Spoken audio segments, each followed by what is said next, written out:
ಅತಿಥಿಗಳ ಮುಂದೆ ನಿಷ್ಠುರ ಪ್ರಶ್ನೆಗಳಿಟ್ಟು ನೇರ ಉತ್ತರ ಪಡೆಯುವ ಕಾರ್ಯಕ್ರಮ ಟಾರ್ಗೆಟ್. ನಮ್ಮ ಇವತ್ತಿನ ಟಾರ್ಗೆಟ್ ವೈದ್ಯಕೀಯ ಶಿಕ್ಷಣ ಸಚಿವ ಮತ್ತು ಮೈಸೂರು ಜಿಲ್ಲಾ ಉಸ್ತುವಾರಿ ಸಚಿವ ರಾಮದಾಸ್ ಅವರೇ ಕಾರ್ಯಕ್ರಮಕ್ಕೆ ಸ್ವಾಗತ. ನಮಸ್ಕಾರ. ರಾಮದಾಸ್ ಅವರೇ, ಮೈಸೂರು ದಸರಾ ಮುಗಿಸಿ ಬಂದು ನಮ್ಮ ಮುಂದೆ ಕೂತಿದ್ದೀರಿ. ಹೇಗಿತ್ತು ದಸರಾ? ಏನನ್ನಿಸ್ತು ನಿಮಗೆ? ತಾಯಿ ಚಾಮುಂಡೇಶ್ವರಿ ದಯದಿಂದ ನಾವೇನು ಅಂದ್ಕೊಂಡಿದ್ವಿ ಅದೇ ರೀತಿಯಲ್ಲಿ ಎಲ್ಲವೂ ಆಗಿದೆ. ಜನ ಮೆಚ್ಚುವಂಥ ರೀತಿಯಲ್ಲಾಗಿದೆ. ಸಣ್ಣ ಪುಟ್ಟದ್ದು ಅಲ್ಲಿ ನಮ್ಮಲ್ಲಿ ಆದಂಥ ಲೋಪಗಳು ಏನಿದೆ ಅನ್ನೋದನ್ನು ಕೂಡ ನಾನು ನೋಟ್ ಮಾಡ್ಕೊಂಡಿದ್ದೇನೆ. ಅದನ್ನು ಯಾವ ರೀತಿಯಲ್ಲಿ ಸರಿ ಮಾಡಬೇಕು ಅನ್ನೋವಂಥದ್ದು ವಿಚಾರಗಳು ಇದೆ. ಆದರೆ ಓವರಾಲ್ ಜನ ಸಂತೋಷ ಪಡುವಂಥ ರೀತಿಯಲ್ಲಿ, ನನಗೆ ತೃಪ್ತಿ ಆಗುವಂಥ ರೀತಿಯಲ್ಲಿ ಆಗಿದೆ ಅಂತ ನಾನು ಅಂದ್ಕೊಂಡಿದ್ದೆ. ರಾಮದಾಸ್ ನೇತೃತ್ವದಲ್ಲಿ ನಡೆದ ಈ ಬಾರಿಯ ಮೈಸೂರು ದಸರಾ ಅವ್ಯವಸ್ಥೆಯ ಆಗರ ಅಂತೀನಿ ನಾನು. ಯಾವ ಅಂಶಗಳ ಆಧಾರದ ಮೇಲೆ ಇಂಥ ವಿಚಾರದಲ್ಲಿ ನೆಗೆಟಿವ್ ಇತ್ತು, ಈ ರೀತಿಯಲ್ಲಿ ಆಯಿತು ಅನ್ನೋದರೆ ಅದಕ್ಕೆ ನಾನು ನೇರವಾಗಿ ಉತ್ತರವನ್ನು ಹೆಜ್ಜೆಗೂ ನಿಮ್ಮ ಈ ಬಾರಿಯ ದಸರಾ ಅವ್ಯವಸ್ಥೆನೆ. ಮೊದಲಿಗೆ ಸಾಂಸ್ಕೃತಿಕ ಕಲಾತಂಡಗಳ ವಿಚಾರದಲ್ಲಿ ಅವ್ಯವಸ್ಥೆ, ಕಳಪೆ ಕಾಮಗಾರಿಗಳು, ನೀವು ಕರೆಸಿದ ಗೆಸ್ಟ್ಗಳು, ನೀವು ನಡ್ಕೊಂಡ ರೀತಿ ಎಲ್ಲವೂ ಕೂಡ ಈ ಬಾರಿ ನಾಡ ಹಬ್ಬಕ್ಕೆ ಕಳೆಗಟ್ಟೋ ರೀತಿಯಲ್ಲಿ ಇರಲಿಲ್ಲ. ಮೊದಲನೇದಾಗಿ ಸಾಂಸ್ಕೃತಿಕ ಕಾರ್ಯಕ್ರಮದ ವಿಷಯದಲ್ಲಿ ಯಾರೂ ಅದನ್ನು ಹೇಳಲಿಕ್ಕೆ ಸಾಧ್ಯ ಇಲ್ಲ. ಕಾರಣ ಅಂತಂದರೆ, ನಾನು ಸಾಂಸ್ಕೃತಿಕ ಕಾರ್ಯಕ್ರಮಗಳನ್ನು ನಿಶ್ಚಯ ಮಾಡುವಂಥ ಸಂದರ್ಭದಲ್ಲೂ ಕೂಡ ನಾವೊಂದು ಯಾರ್ಡ್ ಸ್ಟಿಕ್ಕನ್ನು ಇಟ್ಕೊಂಡಿದ್ವಿ. ಕಳೆದ 3 ವರ್ಷಗಳ ಕಾಲದಲ್ಲಿ ಯಾರಿಗೆ ಕೊಟ್ಟಿದ್ದೀವಿ ಅವ್ರಿಗೆ ಕೊಡೋದು ಬೇಡ, ಮೊದಲನೇದು. ನಂಬರ್ 2, ಯಾವ ಕಲಾ ಸ್ತರಗಳು, ಉದಾಹರಣೆಗೆ ಹಿಂದೂಸ್ತಾನಿಗೆ ಇಷ್ಟು ರಾಜ್ಯದವ್ರು ಬಿಟ್ಬಿಟ್ಟು ಯಾಕೆ ಹೊರ ರಾಜ್ಯದವ್ರಿಗೆ ಅವಕಾಶ? ಹೌದು, 50% ರಾಷ್ಟ್ರೀಯ ಮತ್ತು ಅಂತಾರಾಷ್ಟ್ರೀಯ ಮಟ್ಟದವರು ಕೊಡಬೇಕು. ಸ್ಥಳೀಯ 50%ನವ್ರಿಗೆ, ಮೈಸೂರು ಮತ್ತು ರಾಜ್ಯದಲ್ಲಿರುವಂಥವ್ರಿಗೆ ಯಾರ್ಯಾರು ಅವಕಾಶವನ್ನು ಕೊಡಬೇಕು ಅಂತ ಹೇಳಿದೀವೋ ಅದರ ಪ್ರಕಾರದಲ್ಲೇ ಮಾಡುವಂಥದ್ದು ಮಾಡಿದ್ದೇವೆ. ಕೊಡಬೇಕು ಅಂತ ಕೊಟ್ಟಿದ್ದೀರಿ, ಅವ್ರಿಗೆ ಪುಡ್ಗಾಸ್ ಕೊಟ್ಟಿದ್ದೀರಿ, ಹೊರ ರಾಜ್ಯದವ್ರಿಗೆ ನಥಿಂಗ್ ಆ ಕೆಲಸ ಮಾಡೇ ಇಲ್ಲ. ಕಳೆದ ಸಲ ನನಗೆ 15 ದಿವಸ ದಸರಾ ಮಾಡೋಕ್ಕೆ ಅವಕಾಶ ಸಿಕ್ಕಿತ್ತು ಅಷ್ಟೇ. ಅವಾಗಲೂ ಕೂಡ ಎಲ್ಲೂ ಅನ್ಯಾಯ ಆಗದ ರೀತಿಯಲ್ಲಿ ಹಿಂದೆ ಆಗುವಂಥ ಸಮಯದಲ್ಲಿ ನೀವು ಹೇಳಿದ್ದು ಕೆಲವು ಸಮಯದಲ್ಲಿ ಆಗಿದೆ ಅನ್ನೋದು ಕೂಡ ಕಾಮಗಾರಿಯಾಗಿ ಕಳಪೆಯಾಗಿ ಮಾಡಿದ್ರಿ. 28ನೇ ತಾರೀಕುವರೆಗೂ ರಸ್ತೆಗೆ ಟಾರ್ ಹಾಕ್ತಾ ಇದ್ರಿ. ಹೌದು, ಡಾಕ್ಟರ್ ಬಾಲಸುಬ್ರಹ್ಮಣ್ಯ ನೇತೃತ್ವದಲ್ಲಿ ನಿಮ್ಮ ರಸ್ತೆ ಹೆಂಗಿದೆ ಅನ್ನೋದನ್ನ ಜನತೆಗೂ ತೋರಿಸ್ಕೊಟ್ರು. ನಾನು ಕಾಮಗಾರಿಯ ವಿಷಯದಲ್ಲಿ 56 ಕಾಮಗಾರಿಗಳನ್ನು ತೆಗೆದುಕೊಂಡ್ವಿ. ಮಳೆ ಬಂತು, ಹಾಗಾಗಿ ಕಾಮಗಾರಿಗಳನ್ನು ನಾವು ಪ್ರಾರಂಭ ಮಾಡಿರಲಿಲ್ಲ. ಎರಡನೇದು ಹೇಳಬೇಕಾದ್ರೆ, ಸಹಜ ಅಲ್ಲೆಲ್ಲೋ ಟೆಂಡರ್ಗಳನ್ನು ಹಾಕುವಂಥವ್ರು ಕಾಂಟ್ರಾಕ್ಟರ್ಗಳು ಒಂದು ರಿಂಗ್ ಇತ್ತು ಅನ್ನೋದನ್ನು ನಾನು ನಿಜವಾಗ್ಲೂ ಒಪ್ಕೋತೇನೆ. ಆದರೆ ಹಾಕುವಂಥ ಸಂದರ್ಭದಲ್ಲಿ ಈ ಟೆಂಡರ್ ಕರೆಯುವಂಥ ಸಮಯದಲ್ಲಿ ಯಾರೂ ಟೆಂಡರ್ ಹಾಕುವಂಥ ಕೆಲಸವನ್ನು ಮಾಡಲಿಲ್ಲ. 2ನೇ ಸಲಕ್ಕೆ ಹಾಕುವಂಥ ಸಮಯದಲ್ಲಿ ಒಬ್ಬೊಬ್ಬರು ಒಂದೊಂದಕ್ಕೆ ಅಡ್ಜಸ್ಟ್ಮೆಂಟ್ ಮಾಡಿದ್ರು. ಅದಕ್ಕೆ ನಾನು ಎಲ್ಲೂ ಅವಕಾಶವನ್ನು ಕೊಡಲಿಲ್ಲ. Nothing doing. ಹಿಂದೆ ಇದ್ದಂಥ ಸಿಸ್ಟಮ್ ಏನಿದೆ ಅದನ್ನು ನಾನು ಸರಿ ಮಾಡುವಂಥ ದೃಷ್ಟಿಯಲ್ಲಿ ಹೆಜ್ಜೆಯನ್ನು ಇಟ್ಟಿದ್ದೀನಿ ನಾನು. ಇರ್ಬೋದು, ನನಗೆ ಸಮಸ್ಯೆ ಆಗಿರ್ಬೋದು. ಆದರೆ ಇವತ್ತು ಕೂಡ ನಾನು ಎಲ್ಲ ಬಿಲ್ಗಳನ್ನು ಕೊಡುವಂಥ ಮುಂಚೆ ಬಾಲಸುಬ್ರಹ್ಮಣ್ಯಂ ಅವರನ್ನು ಕರೆದು ನಾನು ವಿಚಾರವನ್ನು ತೆಗೆದುಕೊಂಡಿದ್ದೇನೆ.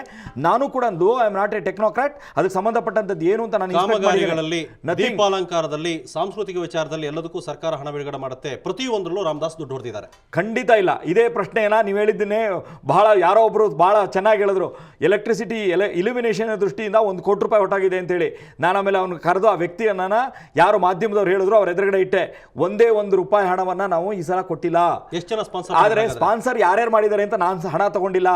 ನೇರವಾಗಿ ಇಂತಿಂಥ ರಸ್ತೆ ಕಾಮಗಾರಿಗಳನ್ನು ಇಲ್ಯುಮಿನೇಷನ್ ನೀವು ಮಾಡಬೇಕು, ಈ ಸರ್ಕಲ್ ನೀವು ಮಾಡಬೇಕು, ಖರ್ಚು ಎಷ್ಟಾಗುತ್ತೋ ನಿಮಗೆ ಬಿಟ್ಟಿದ್ದೆ ಹೊರತು ನಾವೇನು ಮಾಡಲ್ಲ ಅಂತೇಳಿ ₹1 ಹಣ ನಾವು ತೆಗೆದುಕೊಂಡಿಲ್ಲ. ಅವ್ರವ್ರಿಗೇನೆ ಮಾಡಿಸಿದೀವಿ ಹೊರತು ಬೇರೆ ₹1 ಹಣ. ದಸರಾಗೆ ಗೋಲ್ಡ್ ಕಾರ್ಡ್ ಅಂತ ಹೇಳ್ಬಿಟ್ಟು ಮಾಡಿ, ಹೌದು, ಸಾವಿರಾರು ಗೋಲ್ಡ್ ಕಾರ್ಡ್ಗಳು ಪರ್ಚೇಸ್ ಆಗ್ತಾ ಇತ್ತು. ವಿದೇಶಿಯರು ಬರ್ತಾ ಇದ್ರು. ಎಷ್ಟು ಖರ್ಚಾಯ್ತು ಈ ಸಲ? ಸರ್ಕಾರಿ ಲೆಕ್ಕಾಚಾರದ ಪ್ರಕಾರ 160. ಅಂದ್ರೆ ವಿದೇಶಿಯರು ಬರಲೇ ಇಲ್ಲ. ಅರಮನೆ ಮುಂದ್ಗಡೆ ನಡೆದ ಕಾರ್ಯಕ್ರಮದ ಎಲ್ಲ ಡ್ರೈ ಆಗಿತ್ತು, ಜನ ಇರಲಿಲ್ಲ, ವಿದೇಶಿಗಳು ಬರಲಿಲ್ಲ. ತಮ್ಮ ಹೋಮ್ ಸ್ಟೇ ಬಾರಿ ಸಕ್ಸಸ್ ಆಗಲಿಲ್ಲ. ಯಾಕೆಂದ್ರೆ ಹೋಮ್ ಸ್ಟೇ ಎಲ್ಲಿದೆ ಅಂತ ನೀವು ಜನಕ್ಕೆ ಹೇಳಲೇ ಇಲ್ಲ. ಟೋಟಲಿ ರಾಮದಾಸ್ ಮಾಡಿದ ಈ ಬಾರಿಯ ದಸರಾ ಫೇಲ್ಯೂರ್. ಈ ಬಾರಿಗೆ, ಮೊದಲನೇ ಬಾರಿಗೆ ಯಾರ್ಯಾರು ಮೈಸೂರಿಗೆ ಬಂದಂಥ ಫಾರಿನ್ ಡೆಲಿಗೇಟ್ಸ್ ಇದ್ದಾರೆ ಅವ್ರನ್ನ ಸ್ವತಃ ನಾವೇ ಭೇಟಿ ಮಾಡಿ ವಿತೌಟ್ ಎನಿಥಿಂಗ್, ಕೇವಲ ಅವ್ರ ವೀಸಾವನ್ನು ನೋಡಿ ಅವ್ರಿಗೆ ಪ್ರತ್ಯೇಕವಾದಂಥ ಒಂದು ಜಾಗ ಕೊಟ್ಟು ಅಲ್ಲಿ ಕರ್ಕೊಂಡೋಗಿರೋದನ್ನ ಮಾಧ್ಯಮ ಎಲ್ಲ ತೋರಿಸಿದ್ದಾರೆ ಇವತ್ತು. ಯಾವುದೇ ರೀತಿಯಾದಂಥ ಕಾರ್ಡ್ ಹಣವನ್ನು ಕೊಡದೇನೆ ಅವ್ರು ತಗೊಂಡೋಗುವಂಥದ್ದು. ನಾನು ಈಗ ಪ್ರಾರಂಭ ಮಾಡಿದ್ದೀನಿ. ನಮ್ಮ ಹೆರಿಟೇಜ್ ಇದೆಯಲ್ಲ, ಅದನ್ನು, ನಮ್ಮ ವಿಚಾರವನ್ನು ಕೇವಲ ದಸರಾ ನೋಡ್ಕೊಂಡು ಹೋಗ್ಲಿಕ್ಕಲ್ಲ ಫಾರಿನರ್ಸ್ ಇರುವಂಥವ್ರು ಬಂದವ್ರನ್ನ ನಮ್ಮ ಮನೆಗಳಲ್ಲಿ ಯಾವ್ಯಾವುದೋ ಮನೆಗಳನ್ನು ಗುರುತು ಮಾಡಿದ್ವಿ, ಆ ಮನೆ ಕರ್ಕೊಂಡೋಗಿದ್ವಿ, ಪೂಜೆ ಮಾಡಿಸಿದ್ವಿ. ಅವ್ರ ಕೈನಲ್ಲೇ ನಮ್ಮ ಅದರಲ್ಲೂ ವಿಶೇಷವಾಗಿ ಭಾರತೀಯ ನಾರಿಯರ ರೀತಿಯಲ್ಲಿ ಸೀರೆಯನ್ನು ಉಟ್ಕೊಂಡ್ಬಂದು ಪೂಜೆಯಲ್ಲಿ ಭಾಗವಹಿಸಿ ಆನಂದ ಪಟ್ಟು ಅವ್ರಿಗೆ ಬೇಕಾಗಿರುವಂತಹ. ಕಳೆದ ಬಾರಿ ಜಿಲ್ಲಾ ಉಸ್ತುವಾರಿ ಸಚಿವರು ಒಂದಷ್ಟು ಹೊಸ ಯೋಜನೆಗಳನ್ನು ತಂದರು. ಗ್ರಾಮೀಣ ದಸರಾ ಅಂತ ಮಾಡಿದ್ರು, ರೈತ ದಸರಾ ಅಂತ ಮಾಡಿದ್ರು, ಯುವ ದಸರಾಕ್ಕೆ ಒಂದಷ್ಟು ಕಳೆ ಕೊಟ್ಟರು, ಹೊಸ ಕಾರ್ಯಕ್ರಮಗಳು ಮಾಡಿ ಯಶಸ್ವಿ ಮಾಡಿದ್ರು. ಆದರೆ ಅದನ್ನು ಓವರ್ಟೇಕ್ ಮಾಡೋಕೆ ಹೋಗಿ ನೀವು ಎಡವು ಬಿದ್ದಿದ್ದೀರಿ. ಕಳೆದ ವರ್ಷ ನಾನೇ ಮಾಡಿದ್ದೆ. ಆದರೆ ಒಂದು, ಶೋಭಾ ಅವರು ನಮ್ಮ ಪಕ್ಷದವರೇ. ನಾನು ಅವತ್ತಿನ ದಿವಸನೂ ಮೈಸೂರಿನಲ್ಲಿ ಹುಟ್ಟಿರದೇ ಹೋದರೂ ಕೂಡ ಕಾಲೇಜಿಗೆ ಬಂದ ದಿವಸದಿಂದನೂ ನೋಡ್ಕೊಂಡೇ ಬಂದಿದ್ವಿ. ಇದೆಲ್ಲವೂ ಒಟ್ಟಿಗೆ ಕೂತ್ಕೊಂಡೇ ಗ್ರಾಮೀಣ ದಸರಾ ಇರ್ಬೋದು, ಯೋಗ ದಸರಾದ ಕಾನ್ಸೆಪ್ಟ್ ಇರ್ಬೋದು, ಇದನ್ನೆಲ್ಲವನ್ನು ಕಲೆಕ್ಟಿವ್ ಆಗಿ ನಮ್ಮಲ್ಲಿ ಒಂದು ಹಿರಿತನ ಇದೆ. ನಿಮ್ಮ ಮೈಸೂರು ಮಹಾರಾಜ ಕಾಲೇಜ್ ಗ್ರೌಂಡ್ನಲ್ಲಿ ನಡೆಯುವ ಹರಿಹರನ್ ಕಾರ್ಯಕ್ರಮ ಒಂದು ಬಿಟ್ಟರೆ ಇನ್ಯಾವುದಕ್ಕೂ ಜನನೇ ಇರಲಿಲ್ಲ. ಯಾಕೆ ಅಂತ ಉದಾಹರಣೆ ಕೊಡ್ತೀನಿ. ರಾಮದಾಸ್ ಈ ಇಡೀ ನಾಡಹಬ್ಬ ಮೈಸೂರು ದಸರಾ ಮಾಡಿದ್ದು ಕೃಷ್ಣರಾಜ ಕ್ಷೇತ್ರದ ಜನತೆಗೆ ಅನ್ನೋ ಹಾಗಿತ್ತು. ಎಲ್ಲವೂ ನಿಮ್ಮ ಮೂಗಿನೇರಿಕೆ ಆಗಬೇಕು, ಯಾವುದೂ ಕೂಡ ನಾಡಿದ ಜನಕ್ಕೆ, ಮೈಸೂರಿನ ಜನಕ್ಕೆ ಇದೊಂದು ನಾಡಹಬ್ಬ ಅನ್ನೋ ರೀತಿಯಲ್ಲಿ ನೀವು ಮಾಡಲೇ ಇಲ್ಲ. ನಾನು ಈ ಬಾರಿಗೆ ಮೊದಲನೆಯ ಬಾರಿಗೆ ಇತಿಹಾಸದಲ್ಲಿ ನಮ್ಮ ಇಡೀ ಜಿಲ್ಲೆಯಲ್ಲಿರುವಂಥ ಗ್ರಾಮ ಪಂಚಾಯಿತಿ ಅಧ್ಯಕ್ಷ ಉಪಾಧ್ಯಕ್ಷನಿಗೆ ಇನ್ವಿಟೇಷನ್ ಕಳಿಸ್ಕೊಟ್ಟಿದ್ದೇನೆ. ಬೀದರ್ನಲ್ಲಿರುವಂತಹ ಜಿಲ್ಲಾಧಿಕಾರಿಗಳಿಂದ ಹಿಡಿದು ನ್ಯಾಯಾಧೀಶರಿಂದ ಹಿಡಿದು ಅಲ್ಲಿರುವಂಥ ಪ್ರತಿಯೊಬ್ಬರಿಗೂ ಕೂಡ ನನ್ನ ಒಬ್ಬ ವ್ಯಕ್ತಿಯನ್ನು ಪ್ರತಿಯೊಂದು ಜಿಲ್ಲೆಗೆ ಕಳಿಸಿ ಇನ್ವಿಟೇಷನನ್ನು ಹಂಚಿದ್ದೇವೆ. ಇಷ್ಟು ಮಾತ್ರ ಅಲ್ಲ, ಕೇಂದ್ರ ಸರ್ಕಾರದಲ್ಲಿರುವಂಥ ನಮ್ಮ ಮಂತ್ರಿಗಳಿಂದ ಹಿಡಿದು ಅಷ್ಟು ಜನಕ್ಕೂ ಮೊದಲನೆಯ ಬಾರಿಗೆ ಸಿಗ್ನೇಚರ್ ಹಾಕ್ಸ್ಕೊಂಡು ತೊಗೊಂಬಂದಿದ್ದೀವಿ.